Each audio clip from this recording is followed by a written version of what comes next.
Mesdames, Messieurs, l'intitulé de cette communication est l'initiative à prendre à la maison, une expérience de téléenseignement au Sénégal à évaluer pour sa systématisation dans la forme scolaire. Pour cette présentation, nous avons opté pour le plan suivant. Problématique, cadre de référence, méthodologie, résultats et personnes problématiques. En avril 2020, la pandémie du Covid-19 a amené les autorités académiques du Sénégal à procéder à la fermeture de tous les établissements scolaires.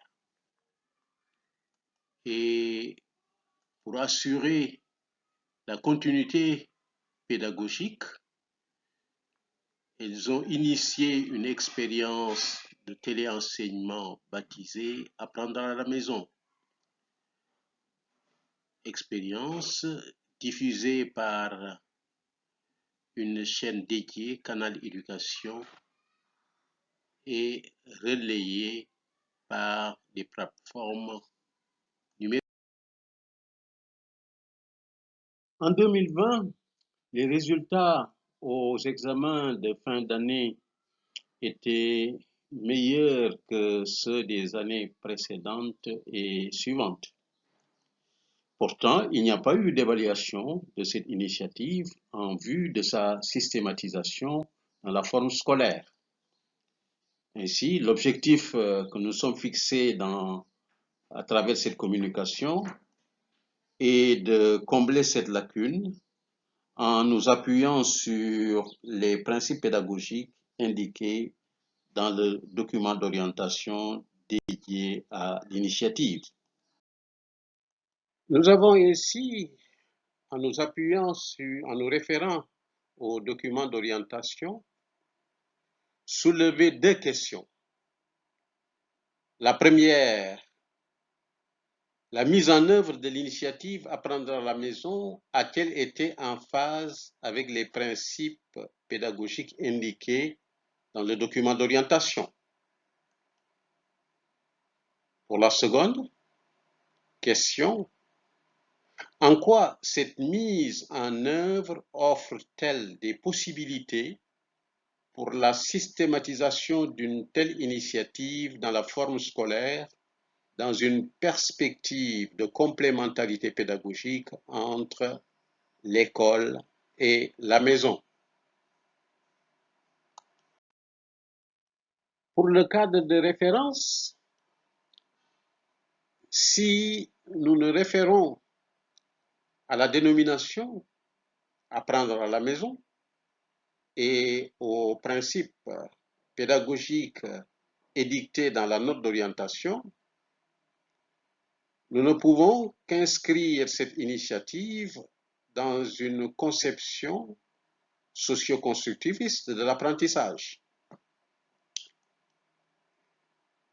Parmi les principes édictés, il y a la centralité de l'apprenant,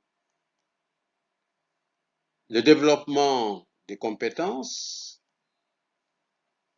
l'autonomisation de l'apprenant et la coopération dans l'apprentissage.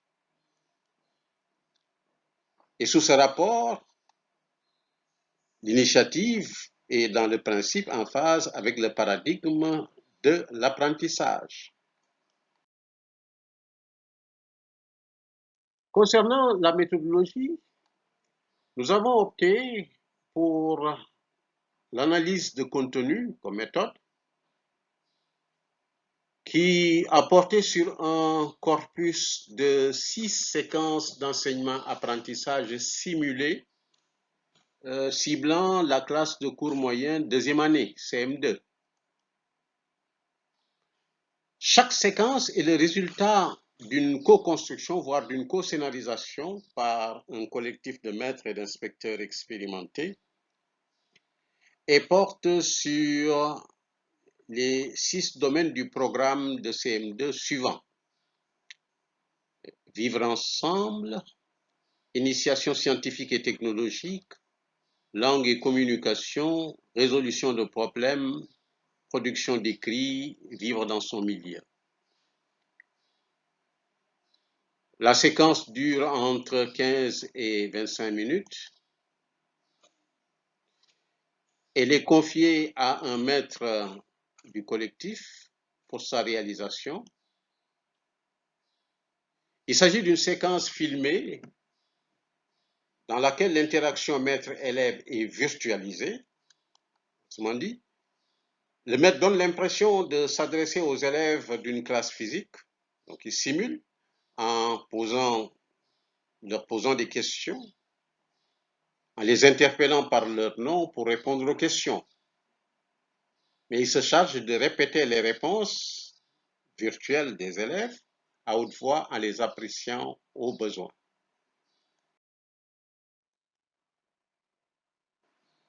Chaque séquence débute après la présentation du maître par une annonce du titre de la leçon et du domaine auquel elle se rattache, suivi de 3 types d'activités simulées. La lecture d'un texte constitué d'un contexte et d'une ou de plusieurs consignes, premier type d'activité.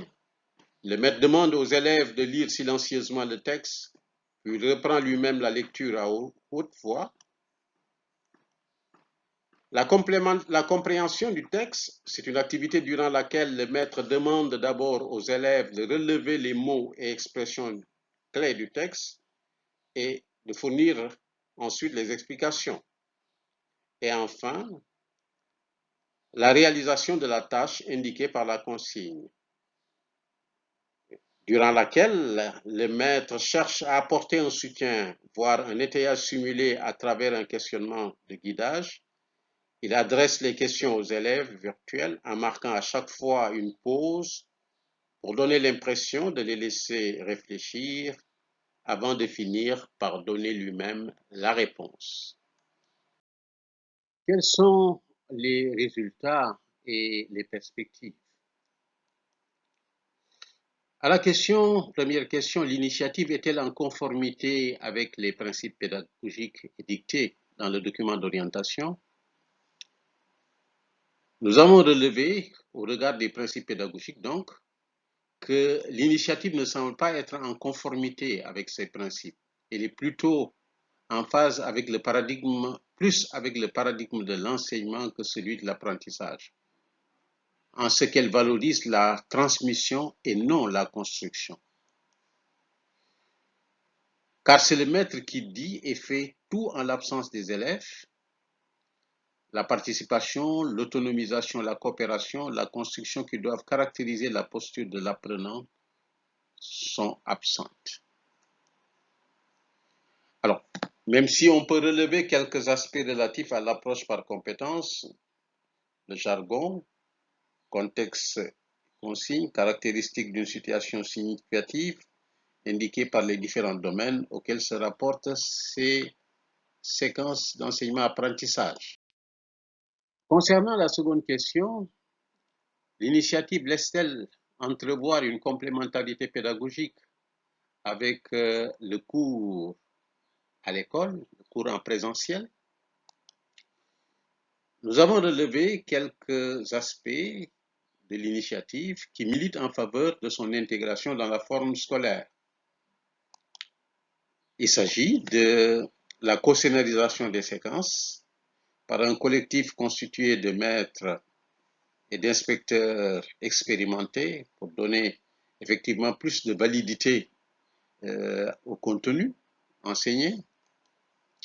La réalisation de la séquence d'enseignement-apprentissage simulé par un maître expérimenté choisi dans ou par le collectif. Le format de déroulement de la leçon avec la présentation de la situation, contexte et consigne, suivi du questionnement du maître, mais un questionnement dont la fonction sera réorientée dans la perspective d'autonomisation de l'apprenant. Et la diffusion des séquences par la chaîne dédiée Canal Éducation, relayée par des plateformes en ligne. En nous basant sur les réponses à la seconde question, on pourrait bien envisager une refondation de l'initiative Apprendre à la maison dans une perspective de complémentarité pédagogique avec l'apprentissage à l'école en présentiel, à l'image de la classe inversée, avec comme soubassement théorique le paradigme de l'apprentissage. On ciblerait à titre expérimental la classe de CM2 à l'échelle nationale. Ainsi, chaque séquence comporterait dans sa mise en œuvre 2 phases. Une phase à distance de mise en activité, d'autonomisation des apprenants à la maison, et une phase in situ, en présentiel, de mise en activité de collaboration des apprenants à l'école. Durant la première phase de mise en activité d'autonomisation, on adoptera le format de la séquence télévisée en modifiant la posture du maître relative au questionnement.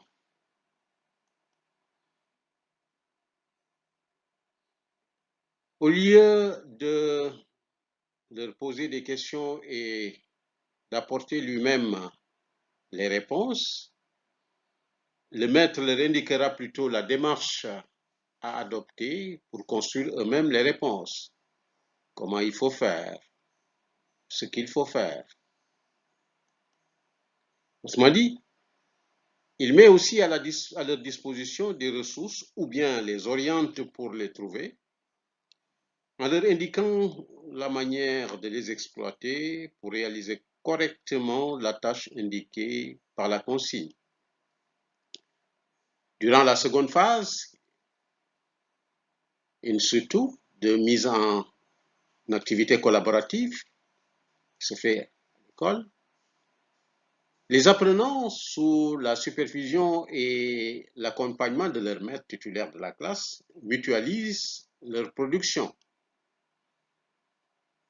en se livrant ainsi à des activités de consolidation et ou de remédiation. En somme, mesdames, messieurs, il est possible d'intégrer l'initiative Apprendre à la maison dans la forme scolaire si on l'inscrit dans un cadre théorique socio-constructiviste. Et cela aura le mérite de l'équité en matière d'apprentissage car il s'agira de dispenser à tous les élèves des classes de CM2 du Sénégal les mêmes contenus. Toutefois, le succès de cette systématisation dépendra principalement de la maîtrise par les maîtres du numérique éducatif et surtout de l'accessibilité technologique effective des apprenants. Pour ce dernier point, il convient d'équiper chaque établissement d'un téléviseur ou d'un ordinateur pour permettre aux élèves qui n'en disposent pas chez eux de ne pas être lésés. Il faudrait également que les fournisseurs d'accès Internet qui se trouvent sur le territoire national apportent leur contribution à cette entreprise d'intérêt national en accordant au moins la gratuité d'accès à Internet exclusivement pour les séances d'enseignement-apprentissage du cours moyen deuxième année. Merci de votre attention.